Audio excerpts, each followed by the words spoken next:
ఎండలు ఎక్కువగా కొడుతుండడంతో చెరువులోని నీరు ఇంకిపోయి చేపలు తదితర జలాచరాలు మృతి చెందుతున్నాయి. చెరువులనే నమ్ముకొని చేపలను పెంచుతూ అదే జీవనాధారంగా చేసుకుని బ్రతుకుతున్న మత్స్యకారులు, చేపల పెంపకందారులు నష్టపోతున్నారు. జయశంకర్ భూపాలపల్లి జిల్లా కాటారం మండలం చింతకాని గ్రామంలోని గూడేవు చెరువులో రవి సుమారు 6 లక్షల విలువైన చేపలను గూడెపు చెరువులో వదిలి పెంచుతున్నాడు. ఎండలు విపరీతంగా కాస్తుండడం, అదేవిధంగా చెరువు కింద వరి పంటను సాగు చేసే రైతులు పొలాలకు నీటిని వదలడంతో చెరువులో నీరు తగ్గిపోయి ఎండ వేడిమికి నీరు వేడెక్కి చేపలు మొత్తం చనిపోయి చెరువు చుట్టూ కట్టలు కట్టలుగా కొట్టుకు వస్తున్నాయి. చెరువు మొత్తం దుర్వాసన వెదజల్లుతోంది.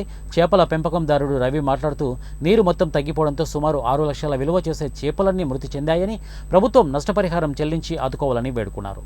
మాది రేగొండ మండలం బాగిరిపేట గ్రామం. అయితే నేను ఏమైనా కూడా మాకేం భూంజాగా లేదు. మాకు కుల వృత్తి ఇదే కాబట్టి చెరువులు ఎక్కడెక్కడ ఉన్నా కూడా మేము చూసుకొని ఎక్కడ చెరువు ఉంటే అక్కడ పట్టుకొని పైసలు గ్రామ పంచాయతీకి కులపొల్ల అయినా కూడా కులపొల్లకి ఇచ్చుకుంటూ మా కులపొల్ల అయినా కూడా మా కులపొల్ల పట్టరాని వాళ్ళు ఉంటే పిలిచి మాకు ఇస్తారు చెరువులు. అట్లా మేము ఇక్కడ గ్రామ పంచాయతీ చెరువు ఉన్నదంటే వచ్చి ఈ చింతగాని గ్రామం గూడెం చెరువు. అయితే ఇది గ్రామ పంచాయతీగా ఉన్న చెరువు అంటే నేను వచ్చి దీన్ని టెండర్ వాడి 1,70,000కు టెండర్ వాడి పట్టినాం.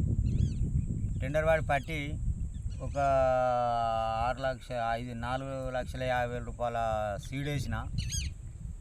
అవి 2 లక్షలు, మొత్తం 6 లక్షలు 7 లక్షల నష్టం జరిగింది. చేపలన్నీ పెద్ద పెద్ద చేపలన్నీ